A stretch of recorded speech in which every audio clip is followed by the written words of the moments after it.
Good morning, ladies and gentlemen. I'm meadsyreplays. Welcome back to the channel. In today's video, we're going to look at the VZ55 or the VZ55. Now, the reason why we're going to look at this tank, if you watch my videos on the upcoming update changes, this tank is about to get massively changed. I don't know if I quite understand why. Part of me does, because yeah, it's not a fantastic tank by all means. It's not like a really bad tank, but it's not a standout tank for me. So basically what Wargaming are going to do is, if you look at the stats on this tank right now, it's of course got a single shot gun. Wargaming are giving it an auto loader. They didn't say anything about an auto reloader. They said it's going to be a 2-shot auto loader. I don't understand why we want or need another auto loader in the game. Yes, it may be different for the tank, but personally, I just don't think we need another autoloader, especially in Tier 10. I know Wargaming are going through their changes, you know, in Tier 10, the rebalance changes, but personally, I just don't think that this tank needs an autoloader. I think it does need something, but there is other ways to change it. There is other ways to make the tank better than give it an autoloader. At this rate, you might as well give every fucking Tier 10 an autoloader. Because we're having that many of them, and you get that many in a battle together, that for me is what ruins it. You know, they want to change the meta. We'll make it so you can't get so many freaking autoloaders in a game, in one game. But hey ho, it is what it is. It's still, I think it is going to make the tank better. But you know, we'll have a look when it does happen. But for now, we're going to watch, we're just going to look at the tank as it is, to be fair. So the turret armor on this thing is 270 millimeters. So the turret is quite nice. However, the hull is kind of weak at 196. Your DPM 2452. That is with us running calibrated shells, just to get a little bit more pen. That is 11.5 seconds reload, which I don't think that's too bad, to be fair. Your penetration 280. And 352 on your APCR, 73 on your HE. Now, you've got an average damage of 470, which is also quite nice. 400 on your APCR and 610 on your HE. So stat-wise, I don't think this tank is bad at all. Maybe you could adjust the armor a little bit, I don't know, but you know, it's going to have auto loader. At least it's not an auto reloader, I suppose. It is just the standard auto loader, I think. Aim time 3.5, gun dispersion 0.344. Nothing too special, nothing too bad, and 7 degrees of gun depression with a top speed of 38. So looking at the stats, now the stats are by all means are not like, it's not really bad. The tank itself is not really bad at all. I just think it's missing something. I don't know what it's missing, but I just feel it does miss something. But who knows? Who knows? The autoloader might be absolutely amazing, which I'm sure it will be good. I just feel, you know, at right now in Tier 10, or even just in the game, I don't feel an autoloader is the right thing for this tank. But I hope I'm wrong. I really am. I really do hope I am wrong. But only time will tell. Only time will tell. But let me know in the comments, like, do you feel this tank needs that autoloader? Maybe I'm just wrong. Maybe I am wrong. But let me know in the comments whether you feel that this is what this tank needs. It needs an autoloader.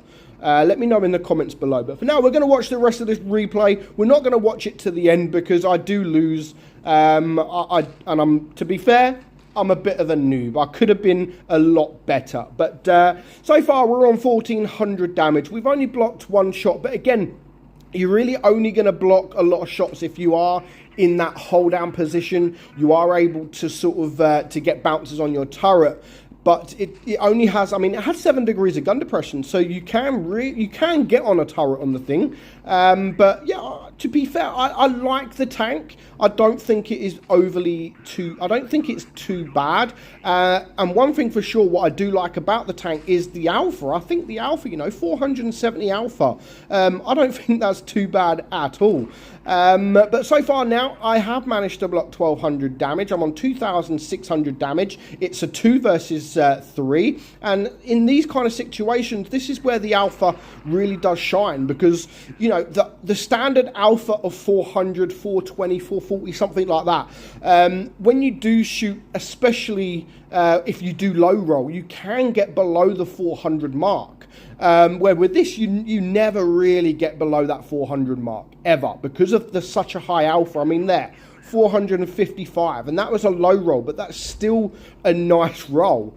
But now it is a 1 versus 2. This is where I'm like, okay, I'm only on 900 hit points, even though that's not bad. But one shot from this E3, then it's almost game over. But I do manage to take care of him before I'm spotted. Then it just leaves me with one other tank. And of course, that is the Caro. And at this point, I'm like, easy.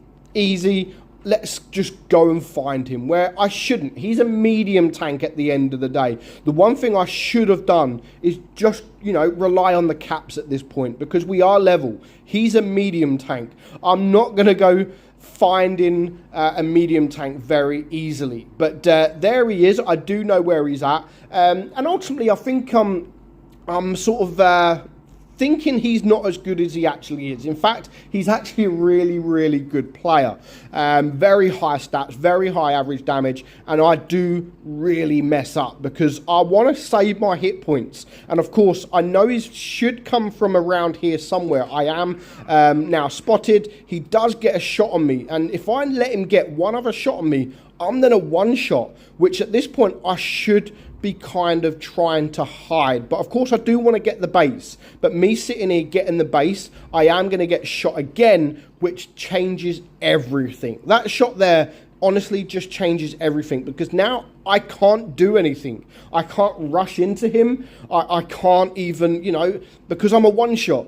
So that was a very, very bad move. And I'm happy to admit when I do a bad move, because if I wasn't a one shot, I could just drop down right now. I could just drop down, take a shot, and then clear him. But I just can't do that. And for the remaining 2 minutes of the game, this is all we're going to do, because I can't do anything, he can't do anything, so he does the right thing in just running away. There's no point sacrificing the battle if he doesn't need to, and the time went down. He wins on supremacy points, which is why at the beginning I should have just gone for the base, but we still do a good job. We still managed to get a first class, but he does a really, really good job. And yeah, there is his stats, really good stats, but I messed it up. I could have won that game, but I messed it up completely. But maybe if it was an auto loader, a couple of them shots I had, I probably maybe could have saved some hit points, but who knows? Let me know in the comments below what you think of the change. It's a big change going from a single shotgun to an auto loader. Now, I know some people are asking the question, are they adding an auto loader? They are replacing this current gun. So you're not going to be able to choose, which again, I think does suck. Why not give it, let them choose. Let people choose if they want to play the auto loader, if they want to play the single shotgun. I still think they should let them choose. Don't remove it completely, but they are removing it completely. So you've got no choice but to play this tank with an auto loader. As I've said, let me know in the comments below what you think of the change. Is it a good change? Is it a bad change? Well, it's a good change for the tank, but is it a bad change for the game? Let me know in the comments below. But for now, I hope you enjoyed today's video. I'm meadsy69, and I'll catch you all soon. Bye-bye.